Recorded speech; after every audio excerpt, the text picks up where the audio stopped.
Fala, meus amigos concurseiros, tudo bem? Toda semana aí na batalha, mais uma vez aí conosco. Aqui quem fala é o Diego Barros, né? Estou muito feliz de estar aqui mais uma semana com vocês. Quero começar aí rapidinho agradecendo aí os comentários da galera, a galera que está curtindo.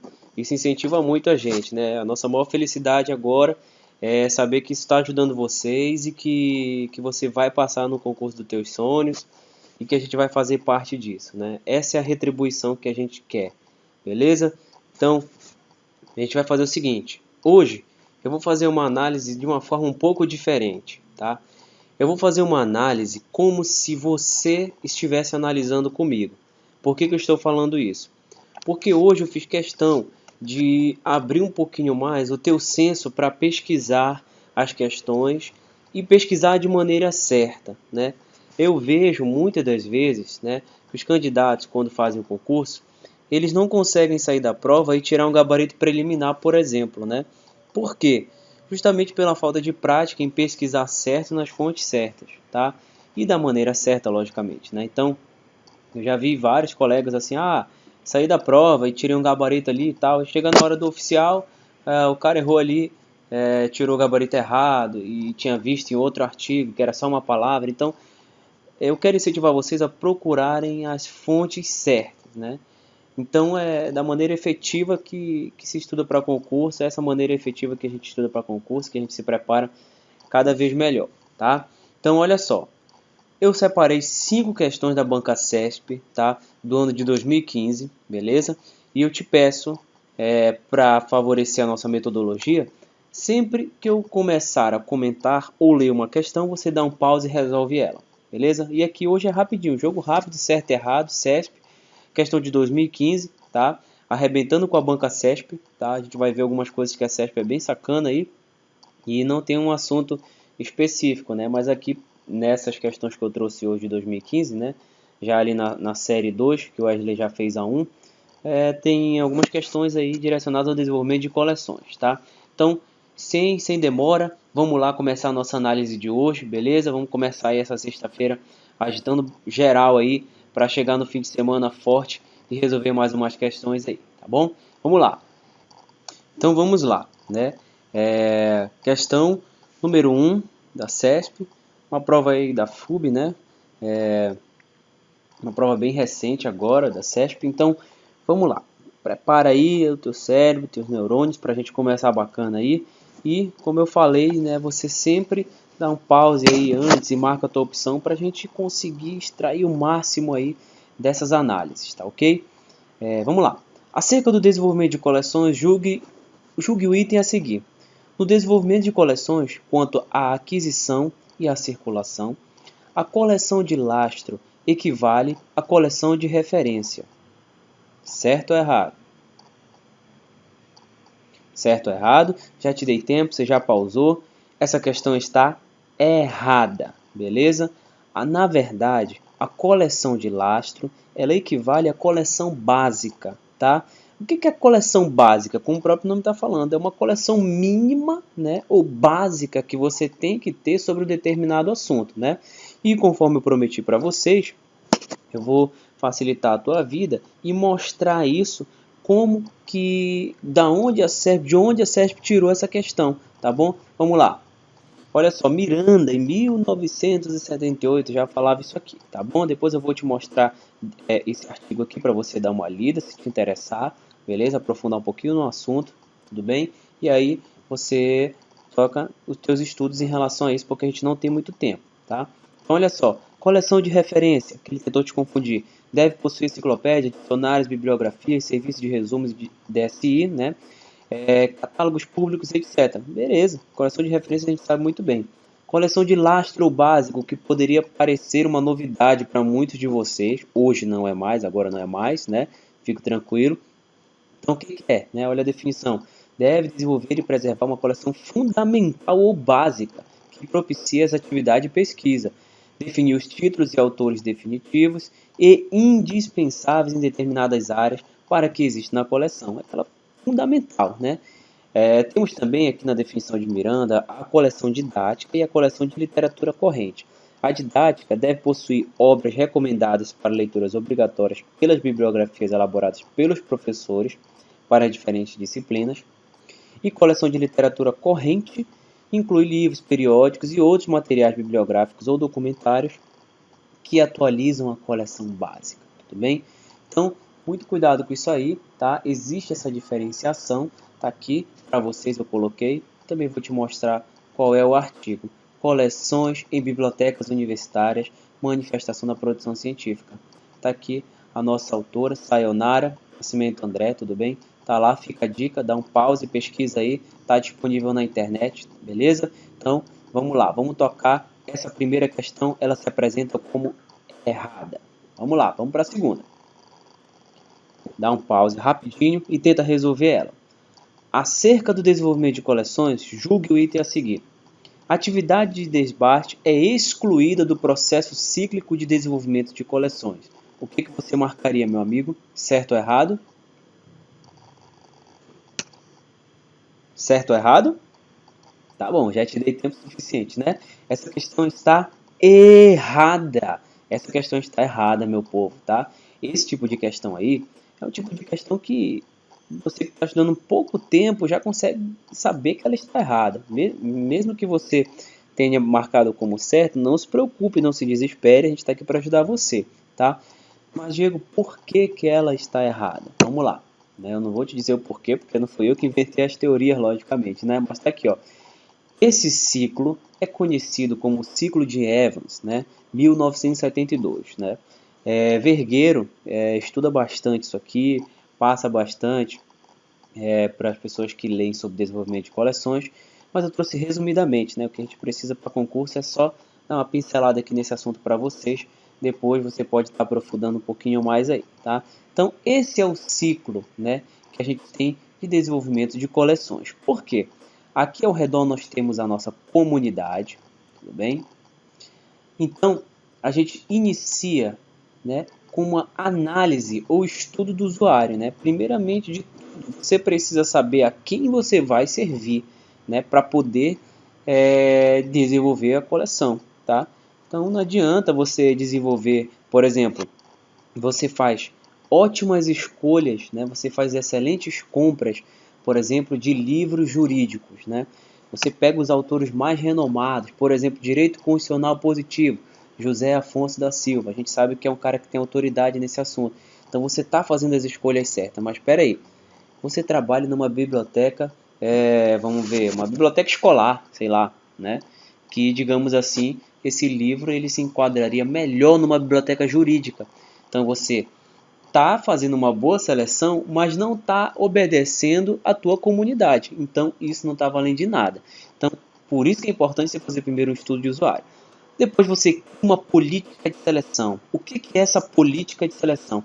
A política de seleção é basicamente, assim como qualquer outra política, é uma política na qual você vai se basear no decorrer do tempo. Por quê? Hoje você está entrando no serviço público, amanhã outra pessoa está entrando. Então, se você não criar uma política de como selecionar, a pessoa que vai entrar no seu lugar vai selecionar de outra forma, e a outra que vai entrar no lugar dessa pessoa vai selecionar de outra forma, ou seja, você nunca vai ter uma padronização de trabalho. E não precisa a gente ir tão longe, né? Se você tem um corpo de 30 bibliotecários, você tem que ter uma política para que todos sigam essa mesma política. Por isso que é importante. Depois vem a seleção, que é a seleção propriamente dita, a aquisição, o desbastamento, a avaliação. E aqui está o pessoal da biblioteca trabalhando em praticamente todos esses aspectos. O que a questão trouxe para a gente, ela disse que a atividade de desbarte é excluída. Opa, tá aqui, ó. O desbarte está aqui, meu amigo, tá? O desbarte está aqui, com certeza, ele não está excluído, por isso que a questão está errada, tudo bem? Então, vamos tocar, essa questão está errada, vamos tocar que hoje ainda tem muita coisa para a gente ver, muita coisa bacana aí, tá? Terceira questão. Acerca do desenvolvimento de coleções, julgue o item a seguir. O formato conspectus, cuja organização consiste em um esquema de classificação em classes e subclasses, insere-se entre os modelos fundamentais de desenvolvimento de coleção. Certo ou errado? Pausa, pensa e depois dá o play no vídeo, tudo bem? Eu vou te dizer a resposta. A resposta está certa. A questão está certa. Você deve estar pensando agora, meu Deus do céu, de onde a CESP tirou essa ideia, né? Será que foi da cabeça dela? Não foi, tá? Não foi da cabeça dela, porque a metodologia Conspectus já é uma metodologia que já vem sendo consolidada há um bom tempo, principalmente no Brasil, tá? Mas é um assunto que vem de forma discreta sendo cobrado em concurso, mas quando cai derruba todo mundo, tá? Então, a minha dica para você em relação à CESP é a seguinte: quando a CESP, eu não vou tratar isso como uma lei para você, tá? Muito cuidado para depois não dizer, o Diego falou isso e aquilo. Não, tá? Até porque a gente pode tomar do nosso próprio veneno, né? Mas eu tenho para mim que a CESP, quando traz assuntos assim que aparentemente não são tão populares ou que a maioria dos candidatos possa não ter ouvido falar ainda, geralmente, tá? Geralmente essas questões elas se apresentam como certas, tá? Por quê? Porque a CESP pensa o seguinte, a maioria da galera não conhece, então provavelmente vão achar que a gente está inventando e vão marcar errado. Gente, geralmente, eu já repeti isso mais 100 vezes aqui, geralmente a CESP adota isso aí. Então, se por um acaso um dia você estiver arrebentando numa prova, tá? Sentir que está bem e quiser dar um chute mais consciente, a minha opinião, ela parte desse princípio, tá? Enfim, vai do dia, vai da hora, tá? Depende de você sentir ou não que pode marcar certo ou errado, tá? Nesse momento. Mas, geralmente, elas estão certas. E onde foi que você achou isso, Diego? Vamos lá. Tá aqui, mais um artigo muito bacana de Whitson, tá? 2012. Olha só. Traz aqui pra gente. A política deve também descrever a estrutura para a formação das coleções. Isso é, sobre a lógica, sobre qual lógica as coleções serão colecionadas. Eu acabei de falar isso para vocês. Eu peguei aqui já na metade, já para a gente não perder tempo. Nesse sentido, a missão e os objetivos da biblioteca da instituição que mantém orientarão a formação e desenvolvimento de coleções. Falei isso também para vocês na questão passada. Os principais modelos de estrutura para coleções conhecidos no Brasil são, olha, nós temos 3 modelos. Tá? Então, qual é a minha dica aqui? Como a CESP está cobrando, FCC é aquela irmã, digamos assim, bastarda, né? Se a FCC põe, se a CESP põe, a FCC vai e põe. Ou se a FCC inventa uma coisa, a CESP vai e coloca. São como aquelas irmãs que brigaram durante a infância e ficam implicando uma com a outra. Então, anote isso aqui. Esses 3 modelos. O conspecto, que é o da nossa questão, que é os temas e os assuntos das coleções são determinados pela concentração de exemplares em classes e subclasses de um esquema de classificação. O outro, nível de coleção da American Library Association, da ALA, onde os temas e assuntos das coleções são agrupados em 5 níveis: completeza, pesquisa, estudo básico e mínimo. Tá? Figueiredo também trabalhou isso. E dimensões. Os temas e assuntos das coleções são agrupados em coleção de referência, coleção de lastro, coleção didática e coleção e literatura corrente. Diego, tu acabou de falar isso na questão passada para a gente? Foi. Então, a abordagem da estrutura do desenvolvimento de coleções que eu tratei na questão anterior, tá aqui, ó. Tá nas dimensões, beleza? Mas existem outras duas. Um é o modelo Conspectus, que agora está na crista da onda e a CESP está começando a cobrar, beleza? Então tá aqui. O formato Conspectus, cuja organização consiste em um esquema de classificação em classe e biclasse, insere-se entre os modelos fundamentais. Perfeito, tá certinho. Tá? Diego, onde eu encontro esse artigo? Tá aqui, ó. Desenvolvimento de coleções, origem dos fundamentos contemporâneos. Nossa querida Simone da Rocha Weitzel, tá? Ou Weitzel, não sei como a chamam, né? Mas esse aqui é o artigo fundamental para vocês desenvolverem melhor nesse assunto, beleza? Põe no Google, procura aí, dá uma lida e carimba que é sucesso, beleza? Vamos lá. Quarta questão. Os livros raros são obras que assim foram categorizadas desde o seu surgimento ou se tornaram raras com o passar do tempo. Dá o pause e marca certo ou errado. A questão está certíssima, tá? A questão está certíssima. Diego, eu talvez ficaria em dúvida. Os livros raros são obras que assim foram caracterizadas desde seu surgimento ou se tornaram raras com o tempo. O que a CESP está tentando dizer aí é algo óbvio, né? Ou o livro possui alguma coisa muito interessante na qual ela se torna rara, ou ela se tornou rara com o passar do tempo. Inventaram isso? Não. tiraram do mesmo artigo da Simone Wiesenthal que eu acabei de passar para vocês, tá? Aqui, ó. Na terceira classe de uma estrutura aqui que eles colocam, depois você vai ler direitinho, tudo bem? Tá lá naquele artigo. Gazel, 1914, explica que os livros raros dividem-se em duas categorias. Uma que considera as obras como raras desde o surgimento e outra inclui as que se tornaram raras ao longo do tempo. Simples, copiaram e colaram, né? A FCC e a CESP são aquelas irmãs que brigam, né? Então, a FCC, que é a Fundação Copia e Cola, né? Parece que a CESP está incorporando isso agora, tá? Quer dizer, já vem incorporando, né? Minto, já vem incorporando isso, tá? Vamos lá, sem perder muito tempo, a questão 4 está certa. Vamos para a nossa quinta e última questão da nossa análise do Bibliofix, tá? O portal de periódico APES é uma fonte de pesquisa que permite o acesso compartilhado das publicações científicas e tecnológicas, como textos completos, resumos, patentes e livros. A questão está... Dá um pause. O que você marcaria? Está certa, tá? Está certíssima, beleza? Não tem muito o que confundir aqui. É basicamente você ter uma noção do que é o CAPES, tá? Mas aí eu achei um trabalho bem legal que ele trouxe toda essa definição, tá? E eu vou ler aqui, ó. O portal CAPES foi uma iniciativa pioneira no sentido de acessibilidade nacional de publicações científicas e tecnológicas no mundo.